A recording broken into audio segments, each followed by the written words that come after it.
নমস্কার, শুরু করছি ৪২-এ ৪২।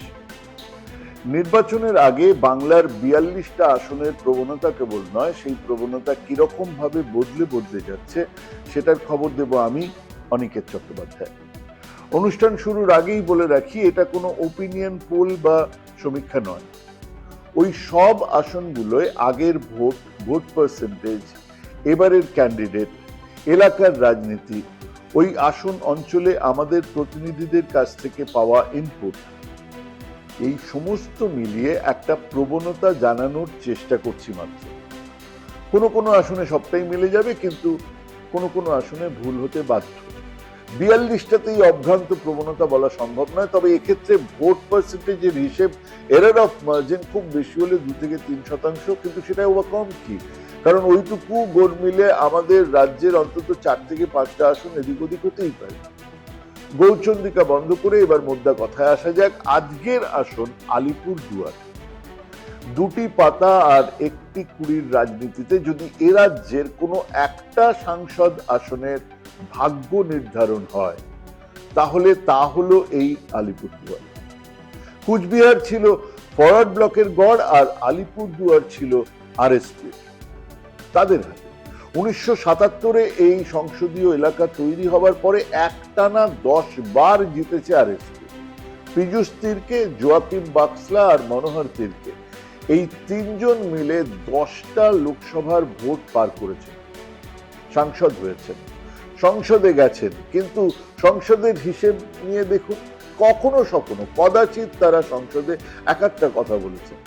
এলাকাতে চা বাগিচা, চা শ্রমিকদের নিয়ে আন্দোলন হয়েছে, শুরুয়াতি চা শ্রমিকদের কিছু উন্নতি হলো, তারপরে তাদের অবস্থা খারাপ, চা বাগানের অবস্থা খারাপ, আরো খারাপ, আরো আরো আরো খারাপ হয়েছে। এবং ২০১৪-তে প্রথম পালাবদল, আরএসপি কে হারিয়ে তৃণমূল জিতল, আর তারপরেই আবার পালাবদল। ২০১৯-এ এবার তৃণমূলকে হারিয়ে বিজেপি জিতে গেল। এই সংসদীয় এলাকাতে খেলার রেজাল্ট ৬-১। ৬জন বিজেপির, ১জন তৃণমূলের বিধায়ক জিতেছে। গত ২০২১-এর নির্বাচনে তুফানগঞ্জ, কুমারগ্রাম, কালচিনি, পালাকাটা, মাদারিহাট, নাগরাকাটা বিজেপির হাতে। একমাত্র আলিপুরদুয়ার বিধানসভা আছে তৃণমূলের হাতে। পুরনো হিসেবটা দেখুন, ২০০৯-এ এই আসনে আরএসপির ভোট ছিল ৪২%, তৃণমূলের ২৯%, আর বিজেপিরও কম নয়, ছিল ২১% ভোট। ২০১৪-তে কি হলো? তৃণমূলের ওই ২৯%-এর একটু বেশি ভোট ধরে রাখলো, আরএসপির ২৮%, বিজেপির ২৭%। মানে তৃণমূল আসন জিতলো, কিন্তু খুব কম মার্জিন। আরএসপির কমলো, কিন্তু তখনও দ্বিতীয় স্থানে, আর BJP slow but steady vote বাড়াচ্ছে। ২০১৯-এ আরএসপি মুছে গেল, তাদের প্রায় সমস্ত ভোট চলে গেল বিজেপির খাতায়। তৃণমূল ভোট বাড়িয়েও বিজেপিকে হারাতে পারলো না। বিজেপি পেয়েছিল ৫৪% ভোট, তৃণমূল পেয়েছিল ৩৭% ভোট, আর আরএসপির মিলিয়ে ওরাও মাত্র ৪%। আরএসপির ভোট কমলো ২৪%, বিজেপির ভোট বাড়লো ২৭%। এবারেও সবাই জানেন যে লড়াই বিজেপি আর তৃণমূলের মধ্যে, কিন্তু মধ্যে আছেন সেই আরএসপির মিলিওরাও। এবারেও প্রার্থী কতটা লড়াই দেবেন, কতটা আরএসপির ভোট ফিরিয়ে আনবেন। আচ্ছা, এরপরে দেখে নি গত পঞ্চায়েতে কার দখলে কি আছে। জেলা পরিষদের ১৮টার মধ্যে ১৭টা আছে তৃণমূলের হাতে, একটা বিজেপির হাতে। পঞ্চায়েত সমিতির ১২৮টা তৃণমূল, ৫৯টা বিজেপির হাতে, আর কংগ্রেসের হাতে একটা। গ্রাম পঞ্চায়েতের ৬৪টা আসনের মধ্যে ৫৪টাই তৃণমূলের দখলে। এসব হিসেব নির্বাচনের পরে। তারপরে মমতা বন্দ্যোপাধ্যায়ের উন্নয়ন যজ্ঞে আরো কতজন ঝাঁপ দিয়েছেন সেটা তো জানা নেই।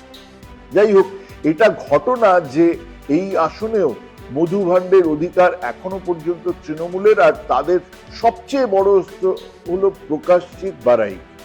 নির্বাচনের আগেই জানিয়েছিলেন জেলা পরিষদের সবকটা আসন জিতব। আপাতত রাজ্যসভার সাংসদ, তিনি এবারে লোকসভার প্রার্থী। উল্টো দিকে বিজেপি এবার জন বার্লাকে প্রার্থী না করে মনোজ টিগ্গাকে দাঁড় করিয়েছে, এবং সেটা বিজেপির কাছে অভিশাপ না আশীর্বাদ বুঝতে আরো কিছুদিন সময় লাগবে। তবে এটা ঘটনা যে জন বার্লা ছেড়ে কথা কইবার পাত্রই নয়, সাবোটাজ হবেই। অন্যদিকে প্রকাশ্যিক বারাইক মাঠে নেমেছেন ক্লিন ইমেজ নিয়ে। চা বাগানের শ্রমিকদের মধ্যে কাজ হয়েছে অনেক, তার চেয়েও বেশি দান ধ্যান করা হয়েছে, বিরাট তার ফিরিস্তি। এমনিতে অঙ্কের হিসেবে এই আসনে বিরাট ভাবে এগিয়ে বিজেপি।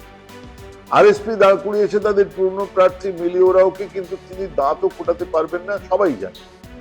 ঘুরে দাঁড়ানোর কোনো প্রশ্নই নেই, গতবারের ভোট ধরে রাখতে পারলেই যথেষ্ট। কিন্তু এক্স ফ্যাক্টর ওই প্রকাশ চিক বারাইক নামের ওই তরুণকে।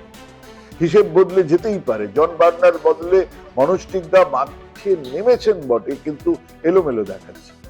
এখনই যদি বলতে হয় তাহলে বলবো, জেতা আসন ধরে রাখতে হলে বিজেপিকে জান বাজি দিয়ে লড়তে হবে, আর সেম সাইড গোল আটকাতেই হবে।